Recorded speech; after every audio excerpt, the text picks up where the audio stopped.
The NFL creates the stir. We've reached a point for the Jazz which many of us never thought we'd see. The difference in a full training camp and consistency. It's all on today's edition of Tip Off. Bum, bum, bum, bum, bum. Had an unbelievable night last night racing go-karts at Miller Motorsports Park. Bum, bum, bum, bum.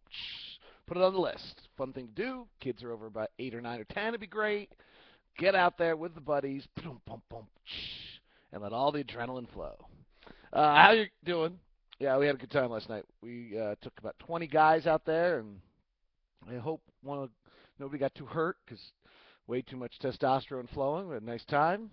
A close friend of mine had the lead in the final lap, spun out on the final turn so I could win a heat. I greatly appreciate that. And they paid people off to get the good cart so that I could try to win the overall, and I wasn't able to do that. Finished third. All right, hope you're good. I want to take a second. I actually was working on some things yesterday, and I came to a realization. Oh, by the way, these right here are resumes for people interested in being a broadcast assistant to the Utah Jazz. I would prefer that you were in school, and this was part of your development toward getting your career started. But we are hiring 3 interns for the Utah Jazz broadcast assistant position. All of them but 2 over the last 4 years have moved on to kind of the next step. So, and the other 2, I don't know what happened to one of them. And one was a good guy, but I don't think it materialized. So, but all of them have progressed. So if you're looking for a job in the career, we've had good success. We've hired good people. Send your resume to dlock@utahjazz.com. Here's what I thought my thought was, and I really want to thank you. I suddenly realized, I was thinking, okay, how are we going to cover training camp? What are we going to do? We've never done this before.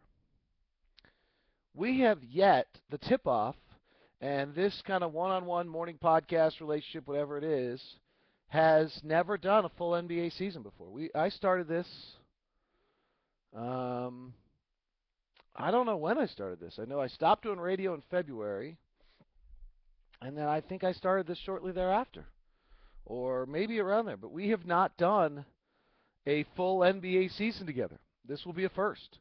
So hopefully we really, with the groundwork and the true loyal group that we have, we can kind of build, and you guys can help me. Be the little army out there. Tell people about it. Influence people. But really, thank you. I can't kind of believe that we've gotten to this point, that we've got it done, and that we got through the summer, generally talking some sort of jazz every day. We got 3 more days. Hopefully we'll find something to talk about. The one I think is interesting from a jazz standpoint, as we always try to lead jazz, is we are at a day that I don't think any of us really ever thought we were going to get to, which is we are starting the NBA season with Millsap, Jefferson, predominantly those 2. But in addition to that, Marvin Williams, Randy Foye, Mo Williams, all going into their free agent year. And that is probably going to dictate the season chemistry-wise more than any other factor. Now, I think the Jazz did the right thing in the offseason, if the reports in the Salt Lake Tribune are accurate, that they offered Millsap the max contract they could offer. They've shown Paul, hey, we're interested in keeping you. We've done as much as we can. We can't offer you another penny more than what we just offered you. So we're certainly interested in keeping you. The next question was, how's everyone going to deal with it? Like, Paul suddenly is playing 24 minutes a night. He's got a free agent year. I mean, it seems silly if Paul's only playing 24 minutes a night because he's so good and he helps you win. But just a thought. I mean, Jefferson, free agent year, how does he react? My feeling this whole time, I think everybody's, was that you got to be careful about heading into this with all these free agents because it can turn the wrong way. I've seen it go both ways. I was with the Seattle Supersonics in a year where they came out of nowhere to win the division. And they were all free agents. Most of them were restricted the next year. And the next item that happened is that few guys got signed, and the next year a lot of them came back still on one-year deals, and then that imploded. It was as though we could do it for a year, and then the next time we tried it didn't work. So I don't know what happens. And with the amount of depth and somewhat equal depth on this team, I think it'll be very interesting to see where that plays. What's going to be tricky for us, frankly, is every time a guy has a bad game, our natural instinct, oh, he's really bothered by, and that's just not going to be the case. It's going to be overblown, overplayed, and at times it's going to be accurate, but more often than not, my guess is, as is always the case, it's never as bad as it seems, it's never as good as it seems. But we're there. We're heading into a season where starting on kind of the first day of training camp, the questions are all going to be about free agency. And as Al Jefferson and maybe Paul Millsap goes into every city, the questions are going to be about free agency. There'll be a lot of work done. There's a lot of behind-the-scenes stuff that goes on to try to prepare everyone for that and those kind of things. But that is going to be the overriding story until the season becomes its own story. And that will be interesting to see. Steve Ashburner, NBA.com, does a good job. He talked to the 15 coaches who were out in Chicago, including Tyrone, for some coaches event, and they talked to him all about having a full season. And I've already written about this at KSL.com about Tyrone having a full season and how that's different. But Tyrone, in this specific interview, commented to something he didn't talk to me about. He talked to me largely about we just couldn't get into details. We couldn't get into specifics of plays. We kind of would get the cursory level taken care of and then move to the next things. We just didn't have enough time. He talked a lot in this one about playing combinations, that guys didn't know how to play on the floor with each other, and they didn't know what each other were going to do. And I think if that's how Ty felt last year, that explains a lot of the substituting he did, particularly in the bigs. I mean, he was very regimented. Al and Paul played together, and Ennis and Derek played together last year. And almost no – I mean, I think Derek played 60% of his minutes or 50% of his minutes with Ennis last year. And Paul and Al were equally as high. And the only reason those numbers are that low, or maybe even 50% by the end of the year, was because of that three-man lineup that was finally used by the end of the year. But that's really eye-opening, that Ty really felt last year that there weren't combinations that could be put on the floor because they hadn't played together. And so he really did kind of come with Tier 1 team and Tier 2 team, and that was because, as inexperienced as Cantor and Favors were, they had at least played together. I don't think he ever put Jefferson and Cantor on the floor together at the same time.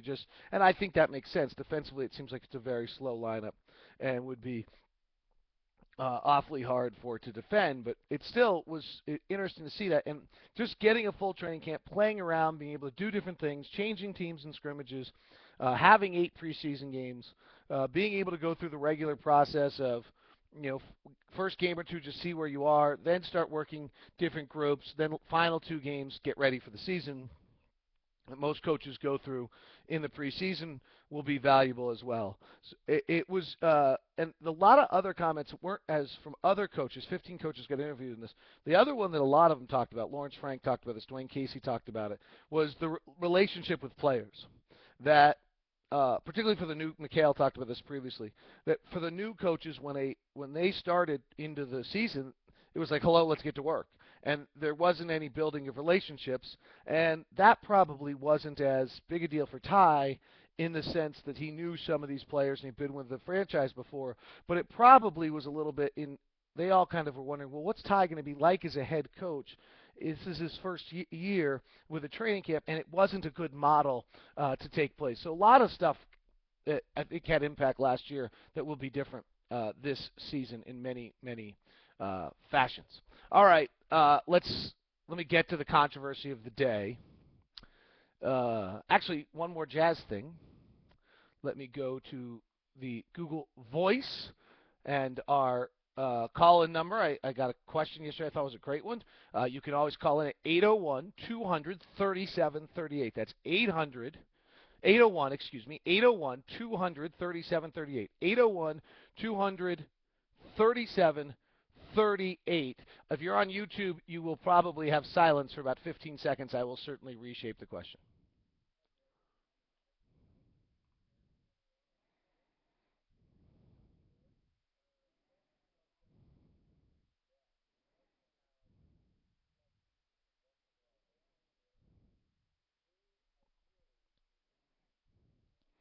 So who would lead the Jazz in scoring to have the ideal season?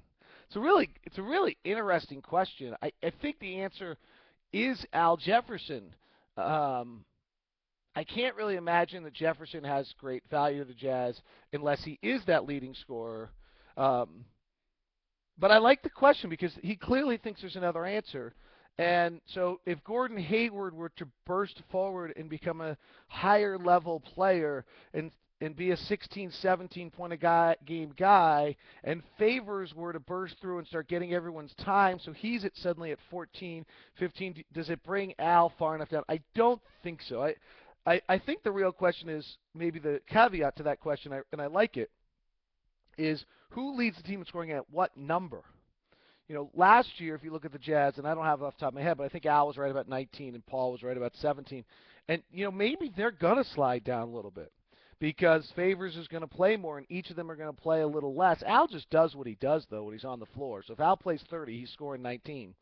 And Hayward bumps himself up a little bit, but the addition of Marvin Williams, you just have so many more pieces, Mo, that maybe there is something where Al slips down a little bit, and Al leads the team at 17 points a game, but actually has maybe a better year. And Paul is a 14-point a game scorer, and Favors does as he did in the second half of the season as and becomes a little bit more at a 14 or 15 point a game guy because he's getting more time on the floor, and it's a great question. I appreciate it. I think it will be very hard to maybe have that answer entirely. I was going to look at one thing, and I decided to help myself answer this question. I took kind of a random date of last year's season. I took March 15th of 2012 and took it to April 15th of 2012. So the final month of the season last year, that's when Gordon is playing well, and when Favors starts to play a little bit more than he did. But still, if I remember, Millsap, actually I think it took it to April 23rd, which was close to the end of the season. And just looked at our numbers during that 1 month, kind of 6 week period of time to see if it would answer the question anymore. And Jefferson averaged 20. Millsap averaged 17.5. Gordon averaged 16. Devin was at 14. Favors was at 9. So I can't imagine really it's anybody other than Jefferson. By the way, Al in the final 20 games, this was the final 2022 games of the season last year. The final 20 games of the year shot 51% from the field. And the number that we just don't talk enough about Al is that lack of turnovers. I'm still mystified of who Al is. I just don't have I don't have an answer all the time. I did a bunch of stuff on Twitter yesterday comparing him to LaMarcus Aldridge, and Aldridge gets in that thing at NBA rank at 20th, and Al gets in at 40 whatever. Is Aldridge? I mean, I understand Aldridge's number 2 pick, and he's elegant enough, but he was the best player on the team that didn't make the playoffs last year. Al was the best player on the team that did. Al's better late in games than Aldridge. Al's a better rebounder than Aldridge. Al blocks more shots. Neither of them are very good defensively. I don't know. I mean, I think if the Blazers called tomorrow and said, "Would you trade Al Jefferson for LaMarcus Aldridge?" I think I would take LaMarcus Aldridge. And so that's the pure essence of it. But I wonder if he'd actually be that much better. Who knows? All right, NFL officials. Few quick thoughts. It's a disaster. Everyone's going to talk about the final play, but there were 4 plays on that drive that were called wrong. The pass interference, the roughing the passer that was an interception. The whole thing's a sham. Every play is a sham. It's not just because a game was decided. Every play right now is a sham. They don't know how to call it. They're making up calls. The commentators, they call a holding penalty. Commentators don't even know what to do. They don't even have a comment other than, well, it's a bad call. These guys are so far over their skis, it's crazy. The impact of this, game last night is not that the people are going to the bargaining table. The NFL is believes what they are and is held their position and doesn't believe they're going to pay these other guys, and they're going to hold out, and they're not going to break just because they had a bad day. They knew this was a possibility when they got into it. It's probably worse than they thought, but they knew it was a possibility, and I just don't think this is going to break it, and because I just don't think the NFL is interested in losing like that. What's going to break it would be if we stop watching.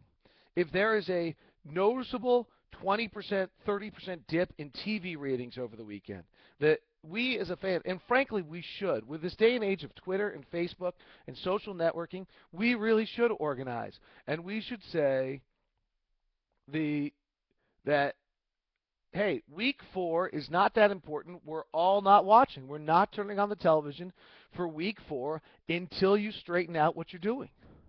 Nice to say you're not going to a game also, but that's asking people to not spend money, or get money if they have. So that's what we should do. The real winners here, by the way, are the NFL of this whole thing, are the NBA refs, the Major League Baseball player, and the NHL guy, because these other leagues are watching this, and they have no interest in going through the same thing. And so when the NBA and the refs come up to their next agreement, I'm sure the NBA refs are going to come in with a little bit of a strut, like, look what happened to the NFL, you don't want it, and they're going to get more because of this debacle. And it is that. It is a mess. And I understand we have to have these pinnacle tipping point moments in which we get reaction, but it's far more than just that moment. Every call seems to be a mess in these games. Have a good one. Thanks for tuning in to Tip Off.